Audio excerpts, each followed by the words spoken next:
siempre lo pregunto. Vale. Respiración con el equipo autónomo. Vamos a ver. ¿eh? ¿Qué llevamos? Habíamos explicado el equipo ligero y no vamos a entrar un poco en el equipo pesado. Llevamos una botella, llevamos el chaleco, que su principal misión no es coger la botella, pero sí que tiene unas cinchas por la parte de atrás para hacer firme la botella al chaleco.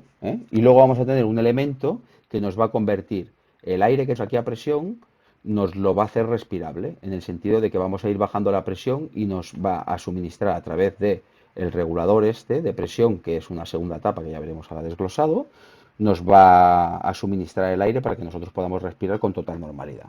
¿Vale? Cuidados que tenemos que tener en este caso, con la botella, ¿no? Tenemos que evitar los golpes, no solo con la botella, sino con toda parte del equipo. Es material delicado y tenemos que tratarlo como tal, como cualquier cosa en la vida. Luego el sol, pues también la radiación, al final es como bastante lapidaria. Si dejamos nuestro equipo siempre al sol, al final la radiación va a hacer estragos, porque es bastante. Lo que vamos a mirar ahora, las revisiones, porque es como bastante importante a nivel de buceador. Es igualmente importante, pero a nivel de centro de buceo y todo, pues que es una cosa que tenemos que tener como muy presente. Y a la vez tú, que tienes que tener presente de que las botellas se tienen que revisar. Se hace una inspección visual cada año. Cada año se desmonta lo que es la grifería y se mira su interior, ¿no? Se mira a ver si ha entrado agua, si está oxidada, si hay algún elemento que no toca. Si esta inspección visual la pasa de forma correcta, no habría ningún problema.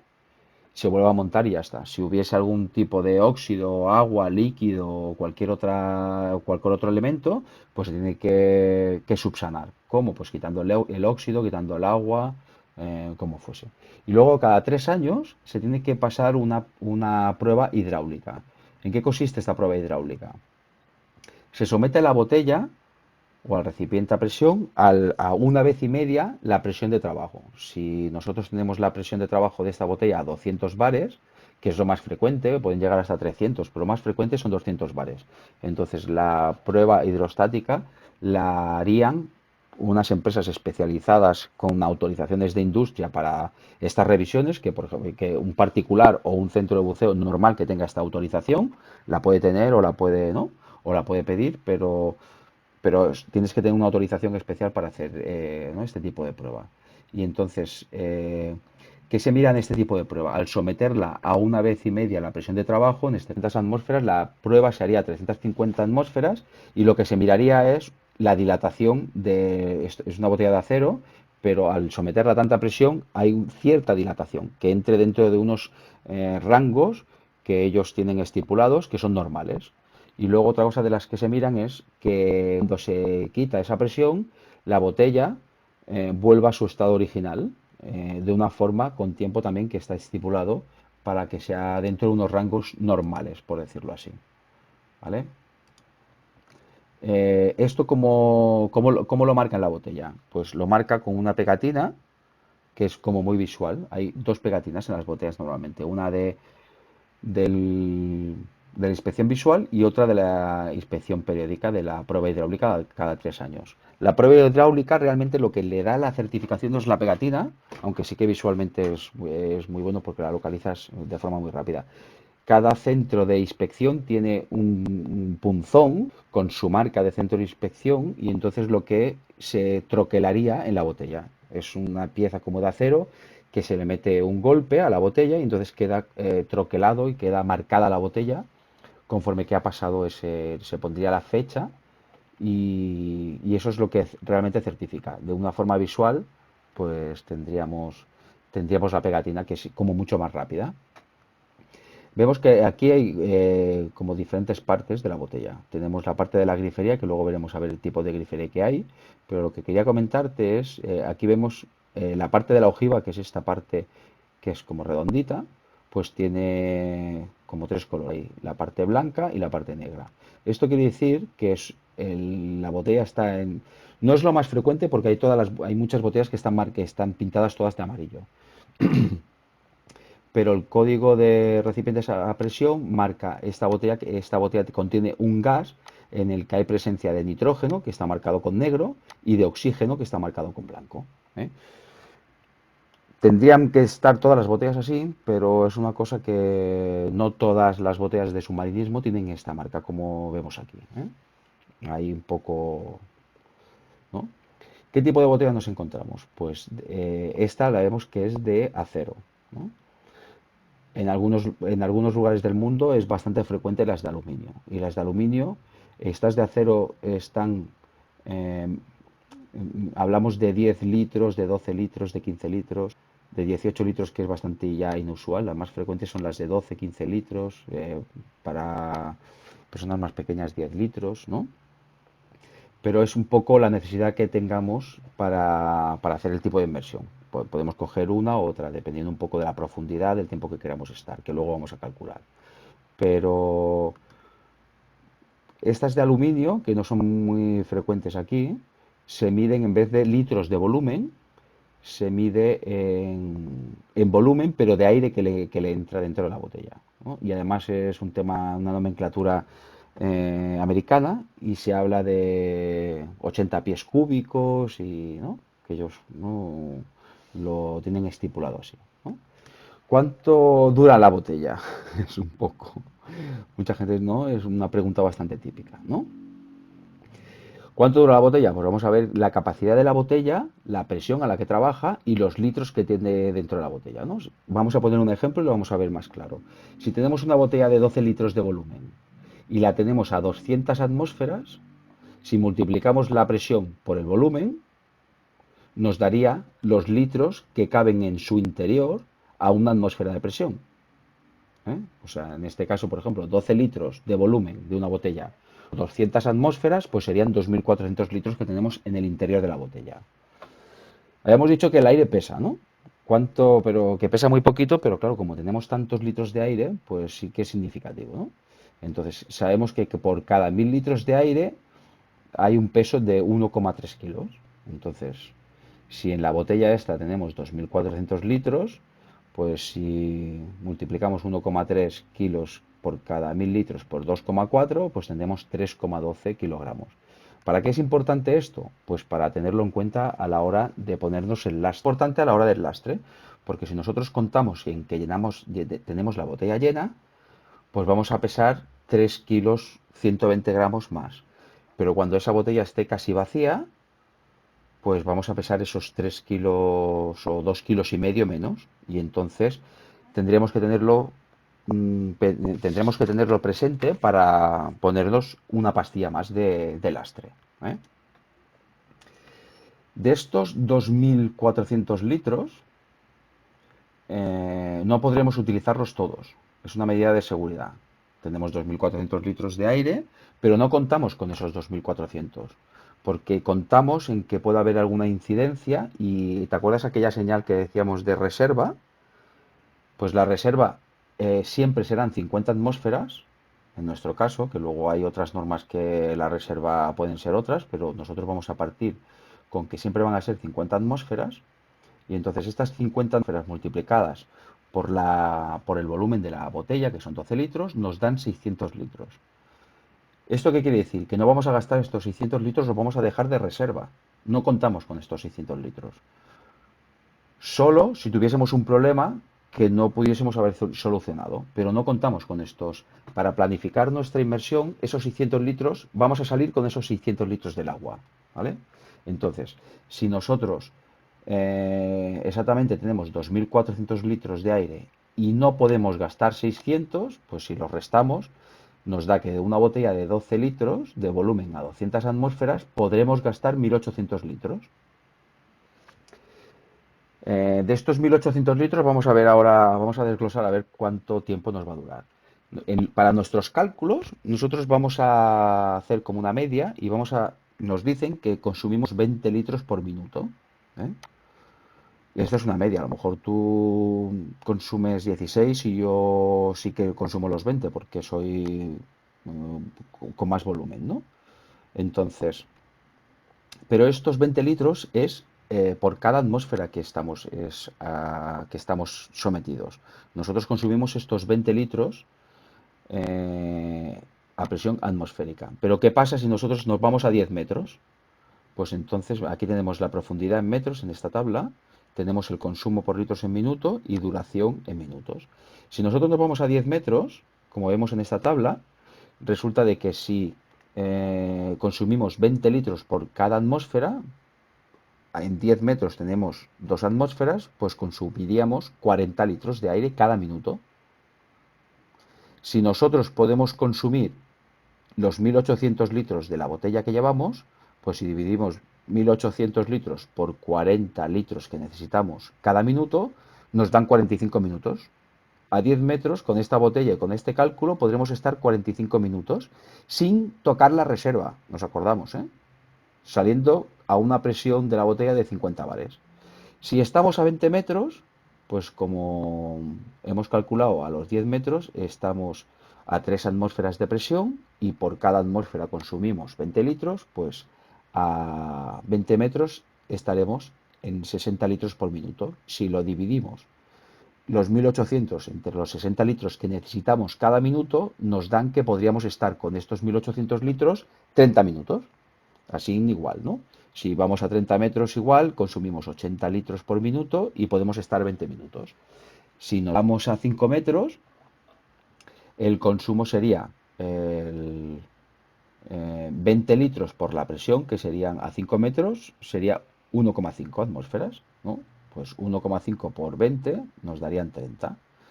30 litros por minuto necesitamos a 5 metros de profundidad y nos duraría la botella 60 minutos, igual a 3. A 3 metros de profundidad el consumo serían 26 litros y nos durarían 69 minutos. ¿Eh? Vamos avanzando. ¿Y cuánto dura la reserva? Es un poco lo mismo. ¿Eh? Vamos a tener el mismo consumo de litros si por atmósfera y si estamos a 10 metros, como consumimos 40 litros por cada minuto, pues la reserva nos va a durar 15 minutos. Si estamos a 30 metros, pues nos va a durar 7 minutos. Y si estamos a 3 metros, nos va a durar 23 minutos. Es un poco para que tú te hagas un poco la idea de lo que nos puede durar la reserva. ¿Eh? ¿Qué tenemos aquí ahora? La parte de las griferías que hemos dicho que estaban en la botella, pues aquí tenemos como dos grandes diferencias. Sí que estas griferías van roscadas a la botella, una rosca de la botella, ¿eh? Y entonces sí que tiene unas tóricas aquí para que se someta esto, para que aguante la presión. Entonces tenemos como dos grandes eh, tipos de conectar nuestra primera etapa a la botella. Una sería el sistema internacional y el otro sería el sistema. ¿Eh? ¿Qué diferencia hay entre los dos? Hay una pieza que se llama el núcleo, que es como un tornillo con unas tóricas, que si nosotros lo roscamos en el sistema Stedin con una llave Allen, lo apretamos en sentido horario, cuando llega a su posición, se convierte en una grifería internacional. Esto hay porque hay dos formas de conectar las primeras etapas, que luego vamos a ver. ¿Eh? Para que veamos que tenemos como las dos grandes estas. Si sacamos el núcleo, que es como una especie de tornillo con unas tóricas, es una pieza específica diseñada para tal efecto, se convierte en una grifería internacional. Si lo sacamos, se convierte en DIN. Luego de griferías, hemos visto que tenemos esta con una llave solo, tenemos una grifería en I doble, pueden haber en forma de T, eh, son las más habituales. ¿Eh? Aquí vemos un poco la tórica, que es una junta de goma redondeada. ¿Eh? Todas las juntas redonditas se llaman tóricas, ¿eh? Que son bastante frecuentes en el mundo de la neumática y esto no deja de ser aire a presión. ¿Vale? ¿Para qué queremos estos dos sistemas DIN y sistema internacional? Hemos visto que el regulador es curioso porque a todos lo llamamos, a todo el equipo este le llamamos reguladores, a esto también lo llamamos regulador, pero realmente esto es una primera etapa y esto es la segunda etapa de presión. En esta primera etapa, lo que a través de un mecanismo que luego vamos a ver, se baja la presión a entre 9 y 10 bares, depende fabricante, y entonces a través del latiguillo llega a esta presión y a través de la segunda etapa que convierte la presión a presión ambiente. Si estamos a una profundidad, esa presión de profundidad y entonces podemos respirar, que luego vamos a ver cuál es el mecanismo. Las diferencias es que, bueno, esto va conectado, esta primera etapa va conectada directamente a la grifería de la botella porque tiene que convertir la presión de la botella para que nosotros la podamos respirar. No podemos respirar directamente a una presión de 200 atmósferas. Entonces hay como dos grandes sistemas.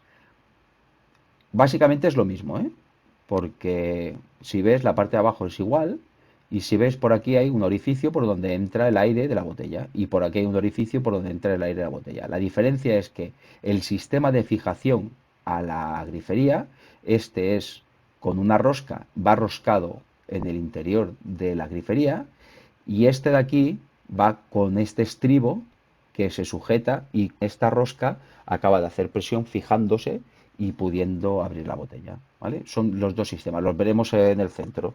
Un día montarás uno, otro día montarás lo otro. Este sistema bueno, son los dos igual de utilizados. Ahora parece que se está imponiendo más el sistema DIN. ¿Por qué? Porque el sistema DIN lo puedes adaptar a más presión, a 300 atmósferas, que tampoco no es el caso, porque lo más habitual ya te he dicho que son 200, pero y este de aquí no puedes trabajar a 300. Bueno, es un poco, se está imponiendo, parece que cada vez más este sistema, el DIN.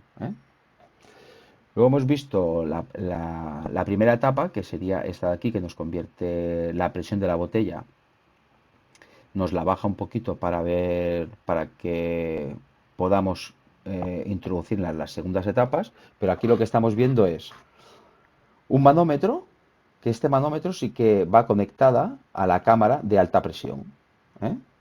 del, la primera etapa. Luego vamos a ver un poco las partes, pero claro, necesitamos saber la presión que hay en el interior de la botella. O sea que el manómetro, los aparatos de control, el profundímetro, bueno, la brújula no va conectada directamente al latiguillo porque es independiente, ¿no? El tema magnético del tema de la presión. Pero sí que el manómetro va conectado directamente a una cámara que le llamamos cámara de alta presión o HP. ¿eh? Estas segundas etapas que hemos visto antes, tenemos dos. Una principal, que es por donde nosotros respiraremos, y luego tenemos una que llamamos Octopus, segunda etapa de emergencia. Hay gente que le llama backup en buceo técnico, ¿no? Son iguales, son de las mismas características, son absolutamente iguales. Lo único es que esta tiene el latiguillo este amarillo para que se visualice en caso de que lo necesitemos de una forma más visual, ¿eh? Es más fácil de identificar en caso de emergencia, ¿vale? Y sí que el latiguillo este suele ser un poquito más largo, porque como es para entregarlo a tu compañero, para que, para que tenga esa distancia de seguridad, ¿no? Para que pueda estar cómodo él. ¿eh? La posición del octopus, aquí vemos a la persona esta que siempre, bueno, ya lo veremos en el centro, pero siempre los reguladores nos van a entrar por la derecha, ¿no? Si veis aquí, entra por la derecha y el octopus le entra a ella por la derecha también, ¿no? Hacemos pasar el latiguillo por la parte de atrás y le entra por la derecha y entonces ella está respirando.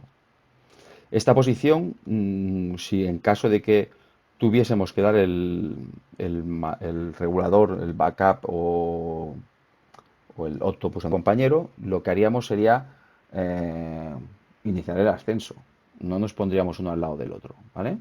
En este tipo de buceo vamos a ir subiendo lentamente y controlando nuestra flotabilidad, pero enfrentados unos al otro, mirándonos a los ojos y ascendiendo de forma segura. ¿eh? Vamos a ver, aquí tenemos como un esquema, ya sabes que nos gustan mucho los esquemas. Y cuanto más fáciles, mejor porque entendemos el mecanismo y tampoco no somos ingenieros. Tenemos que entender exactamente el funcionamiento y cómo lo conseguimos hacer lo que necesitamos, ¿no? Aquí tenemos una primera etapa donde vemos la entrada de aire, que está marcada como un verde más oscuro, que esto es una cámara de alta presión. Esta presión que tenemos en esta cámara es la misma que tenemos en la botella. Hemos visto los diferentes tipos de conexión y aquí tenemos una conexión internacional, ¿eh? Que va hecha firme a la grifería y a través, cuando abrimos el grifo de la grifería, abrimos el sistema para que comunique el interior de la botella con el interior de nuestra primera etapa. Aquí, ¿qué es lo que vamos a conectar? El manómetro, porque lo que tenemos que saber es la presión que hay dentro de la botella. Y entonces en esta cámara lo vamos a saber. El manómetro, y hay algún tipo de ordenador que también podemos conectar. A través de unos muelles, unos tarajes y un sistema diseñado para tal efecto, vamos a conseguir tener en la cámara adyacente media presión. Vamos a controlar a través de un taraje que hay, de unos muelles y unas válvulas, la presión que nosotros necesitamos, que nos dice el fabricante que tenemos. Eso no lo vas a hacer tú, pero tienes que saberlo cómo funciona. En esta cámara, ¿qué es lo que vamos a conectar? Pues nuestros cuerpos de segundas etapas, ¿eh? Nuestras segundas etapas, el evaluador principal y el backup. Normalmente lo vamos a conectar para que nos entre por la derecha, ¿no? Y esto es esto de aquí es el taraje regulador de presión ambiente. Importante de esto, que estas cámaras de alta están casi siempre están marcadas con AP, que es en inglés, ¿no? High pressure o una cosa parecida. Disculpa mi inglés. Entonces, de todas formas, aparte de que están marcadas con unas letras negras o con troquelado, el latiguillo este y el latiguillo del manómetro no se pueden intercambiar. Yo no me puedo equivocar, por mucho que quiera, porque en uno no entra roscado y en el otro entra, pero no rosca, es más pequeño. O sea que, aparte de que viene marcado, es imposible equivocarte, por decirlo así, ¿eh? Aquí, lo que hemos visto en el otro, que se me ha olvidado, es el inflador del chaleco, que es un latiguillo que también está conectado a la cámara de media presión, que es el que nos va a introducir el aire a través de una válvula de inflado del chaleco, que vamos a conectar de una forma rápida, y abriendo la válvula vamos a inflar el chaleco y abriendo la válvula de vaciado vamos a desinflar el chaleco, que luego vamos a ver un poco más desglosado. En este esquema vemos el segundo cuerpo de regulador, ¿no? La segunda etapa. Hemos visto que el aire nos viene a través del latiguillo, nos viene desde la primera etapa y al regulador hemos dicho que le llega media presión. Entonces nos entra el aire al, al regulador y esta segunda etapa lo que tiene aquí es una válvula que abre o cierra dependiendo de lo que nosotros tengamos estipulado en ese momento, ¿no? ¿Cómo funciona esta válvula? ¿Cómo se abre? Si se abre la válvula, está saliendo aire y si se cierra, no está saliendo aire. Este es como bastante sencillo. Hay dos formas de abrir esta válvula. Con el purgador de forma manual, es un pulsador que hay aquí, que tiene un movimiento, y entonces si nosotros apretamos, presionamos el pulsador, aquí esta parte de aquí, que le llamamos leva o palanca, lo que hace es que se modifica y abre la válvula, sale aire con el purgador. O sea, si pulsamos nosotros el regulador y está la grifería abierta, nos va a salir aire a presión ambiente. Otra forma que hay de activar esta leva es, esto es una membrana, ya habíamos visto anteriormente una membrana que era el tímpano, que es elástica. Entonces, aquí hay un cuerpo aéreo y nosotros si tenemos aquí la parte del brocal para poner la boca, esto tiene unas válvulas antes de retorno que lo que hace es que si nosotros aspiramos aire a través del regulador, lo que conseguimos es que la membrana esta, al hacer presión negativa y al crear un vacío, la membrana esta que es elástica, es la única pieza que se puede mover, va a venir hacia nosotros, ¿no? Esta membrana se va a combar y lo que va a hacer es va a activar la leva que va a abrir la válvula. Entonces nos va a salir aire que nosotros vamos a respirar. Si nosotros dejamos de hacer esta presión negativa de pedir aire, esta membrana va a volver a su posición original y se va a cerrar la válvula.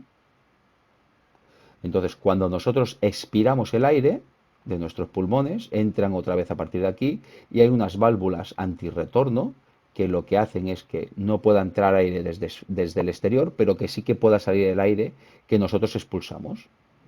¿Eh? Es, un, es muy básico este esquema, pero suficiente como para tener una idea clara de cómo funciona. ¿Eh? Luego cada diseñador, y hay unos que son más sensibles, otros menos, otros con... Bueno, hay como un mercado, ¿no? Los más sencillos a veces para nuestro uso es el que vamos a utilizar. ¿Eh? En el chaleco habíamos visto que había el Direct System o el latiguillo de inflado del chaleco. Entonces lo vamos a colocar es una conexión rápida, que si esto lo veremos cuando tengamos que montar los equipos de forma diaria, ¿eh?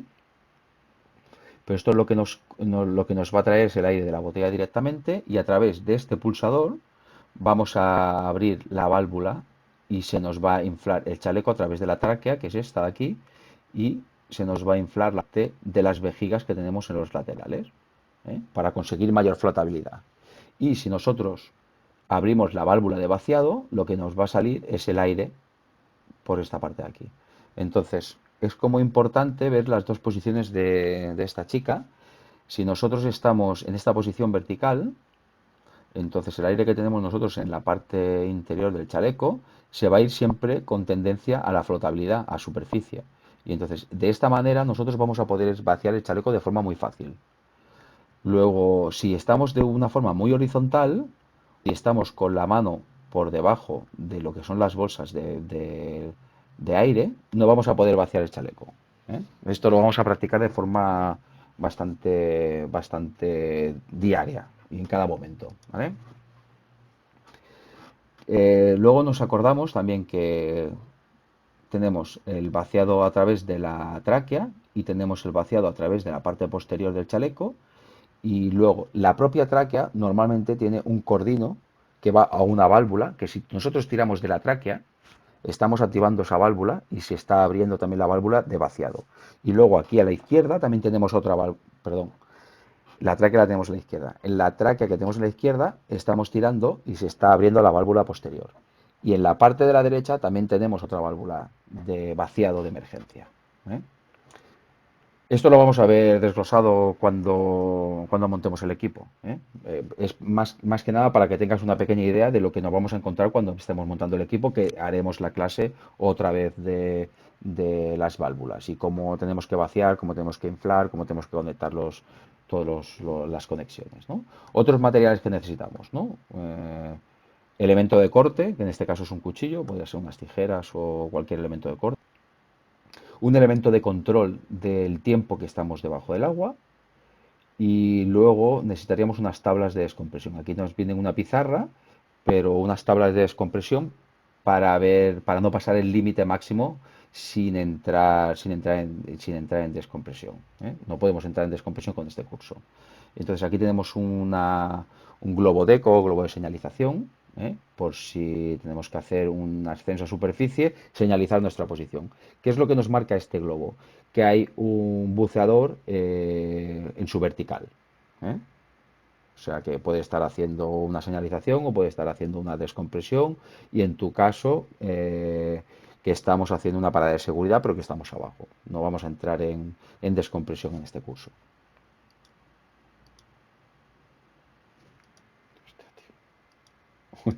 Estás aquí, estabas ya, estás sobado ya, tío. Oye, ¿cómo ha ido, tío? Ah, no te puedo desilenciar yo.